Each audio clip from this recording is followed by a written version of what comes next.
Je suis absent, mais je suis là pareil.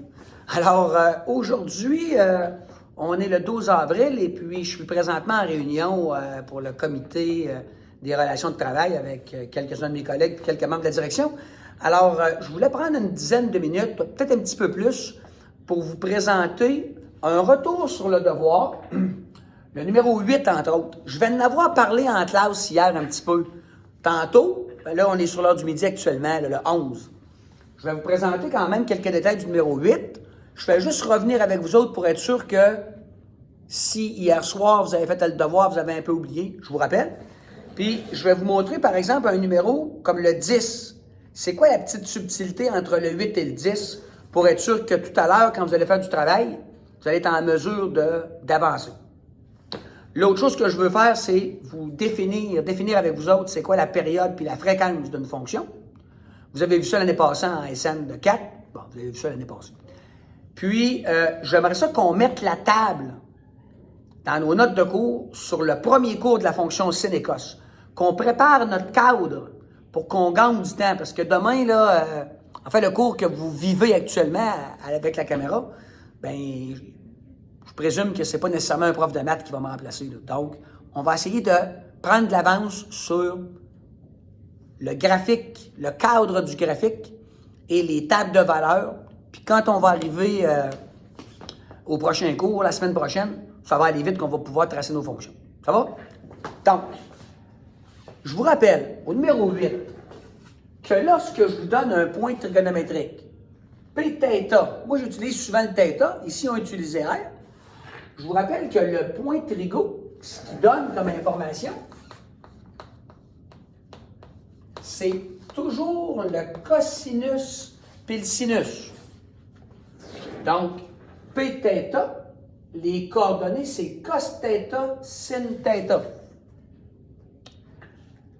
Alors ici, on a donné les valeurs 3/5 et 4/5. Par exemple, si je vous demande quel est le sinus du point R, le sinus, c'est la coordonnée Y, 4/5.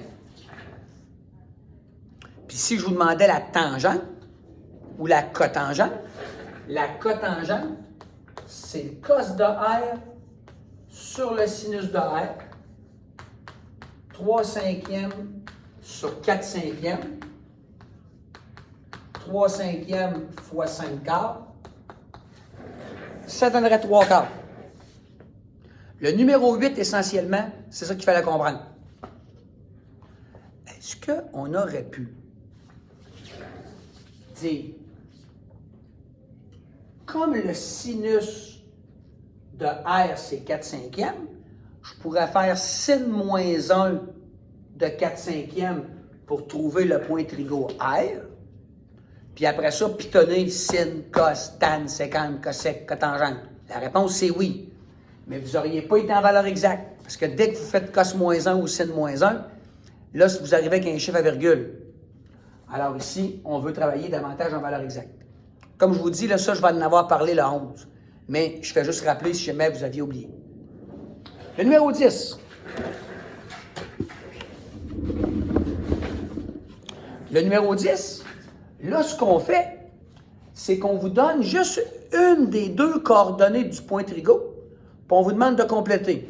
Par exemple, si je regarde dans mon cercle, quand est-ce que le x vaut radical 2 sur 2? Il vaut radical 2 sur 2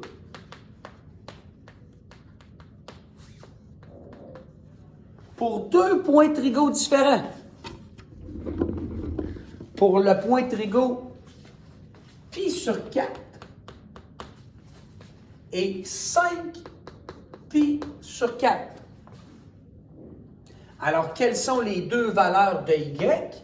Il faut aller les chercher dans le cercle par cœur. Le y, il va valoir radical 2 sur 2 ou moins radical 2 sur 2.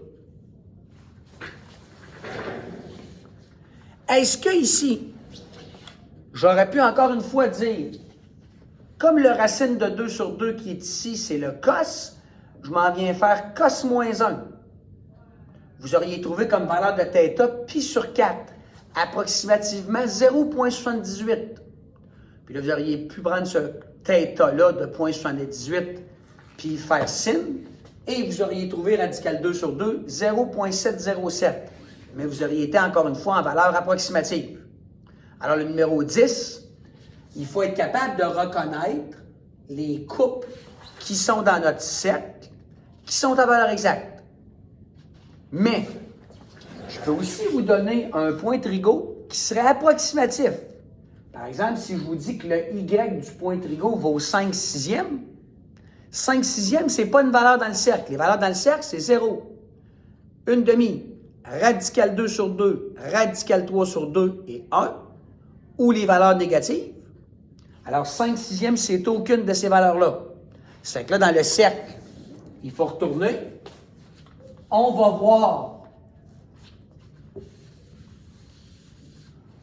voir quel point trigo a comme ordonné 5 sixièmes. Ça fait qu'il y a 2 points possibles, un point avec un x positif puis un point avec un x négatif. Si on décide de travailler en valeur approximative, on va faire sin moins 1 de 5 sixièmes et vous allez trouver la première valeur de θ, θ1. Puis pour trouver l'autre valeur, θ2, je ne vous en dis pas trop pour l'instant. J'aimerais ça que vous deviniez. Vous travaillez en équipe actuellement. Fait qu'en équipe, essayez de réfléchir à ça. L'autre chose qu'on aurait pu faire, c'est se rappeler que sin carré θ plus cos carré θ est égal à 1. Ça fait que comme le sinus vaut 5 sixièmes, je peux remplacer 5 sixièmes au carré dans mon expression, puis isoler mon cos. Je vous rappelle qu'en faisant la racine, on va trouver une valeur positive puis négative. Alors, je vous avais dit que je vous parlerais pendant 10 minutes. Je suis rendu à 7 minutes, puis je n'ai pas encore défini période et fréquence. Ça va être un petit peu plus long. On continue. Le deuxième élément que je veux regarder avec vous autres, c'est la définition d'une fonction périodique, puis la définition de la fréquence d'une fonction. J'approche mon écran. Ça fait que vous autres, dans vos notes de cours, vous allez sortir, vous allez écrire la période et la fréquence, et c'est parti. La fonction sinus, cosinus, tangente, il y a un N,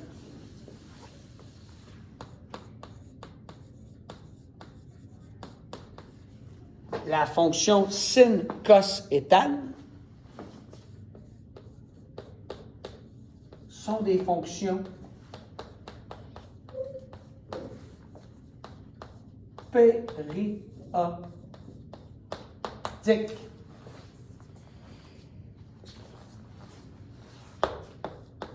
La longueur d'un cycle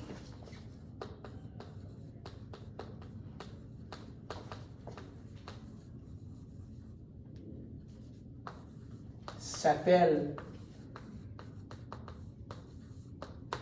la période. P. Et le nombre de cycles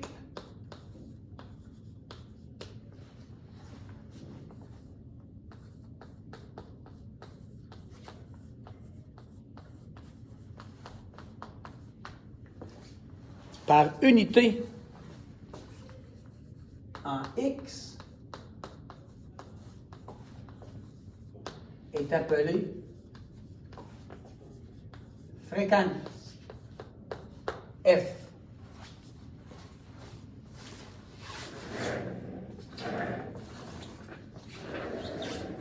Je vais faire un petit dessin que vous allez comprendre. Et puis, la fréquence, vous n'avez pas beaucoup entendu parler de ça l'année passée, mais vous parlez souvent, vous autres, de fréquence. Les maniaques d'ordinateur, quand on s'achète un nouveau processeur ou une nouvelle machine, on se dit entre nous autres, hey, mon processeur, il est séquencé à 5 GHz. Donc, 5 milliards d'ondes par seconde.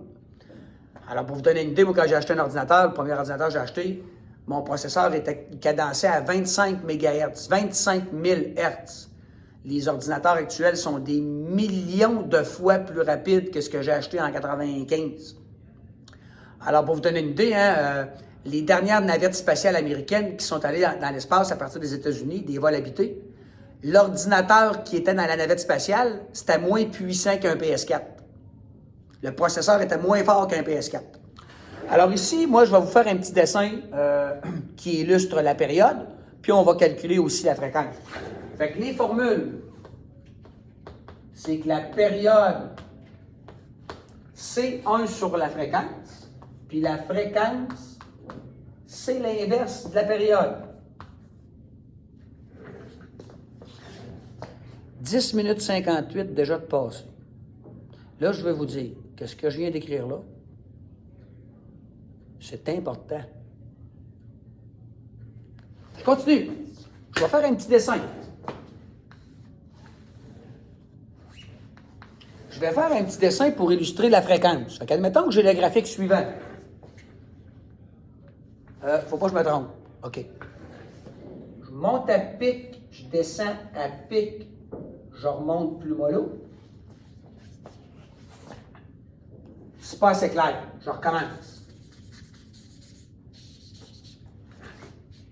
Je monte à pic, je descends à pic, je monte plus mollo.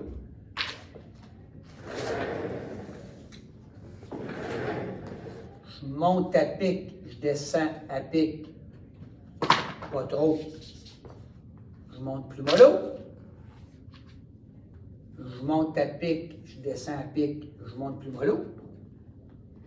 Fait que là, ici, on voit très bien, même si mon dessin n'est pas parfait, que j'ai un patron qui se reproduit. Monte, descend, remonte plus mollo. Monte, descend, remonte plus mollo. Fait que par exemple, ici, si je vous disais que le point qui est là, c'est le point 1, 3, puis le point qui est ici, c'est le point 7, 3, la distance entre les deux sommets, de 7 à 1, c'est une distance de 6. La période sera de 6 et la fréquence, 1/6. Dans le devoir que je donne aujourd'hui, les numéros 10 jusqu'à 15, 16, 17, je veux juste apporter votre attention sur le fait que les numéros 13, 14, 15, 16 et 17